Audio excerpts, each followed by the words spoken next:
Hello guys, what's up? Welcome back again to my channel. In this video ay gagawa po ako ng tutorial about how to recharge online in SmarTone SIM card, SIM number. So ito po yung gagawin ko ngayon na video. Gagawa po ako ng tutorial kung paano mag-recharge online sa SmarTone SIM. So let's start now and watch this video. First mga guys, kailangan may app kayo na SmarTone. Yes, kailangan may app kayo na SmarTone. Ito yung app ko na SmarTone. Click lang natin siya. And then makikita natin dito yung i-top up o voucher top up. So dito tayo sa i-top up. At pagkatapos nyo mag-i-top up mga guys, ito yung mga makikita nyo. Ayan, may top up dyan. Ito yung makikita nyo sa SmarTone app nyo pag in-open nyo siya.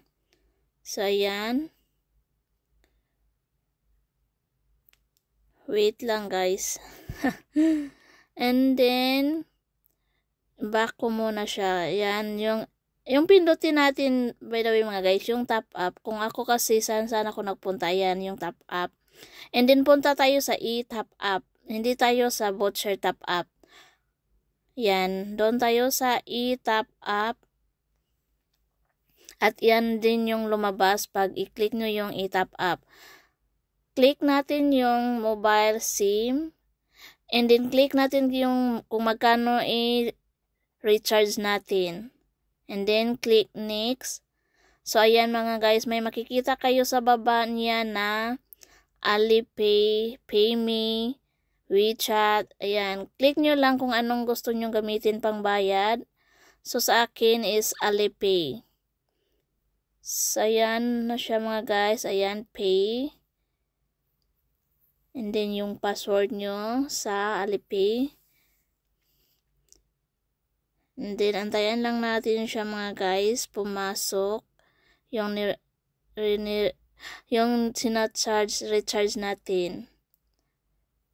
Nakabulol-bulol pa tayo. And then, antayin natin siya mga guys, kasi nag-ano pa siya, loading. Mahina yung internet ko. So, ayan na siya mga guys. Success na siya, na load na po siya ng aking SIM.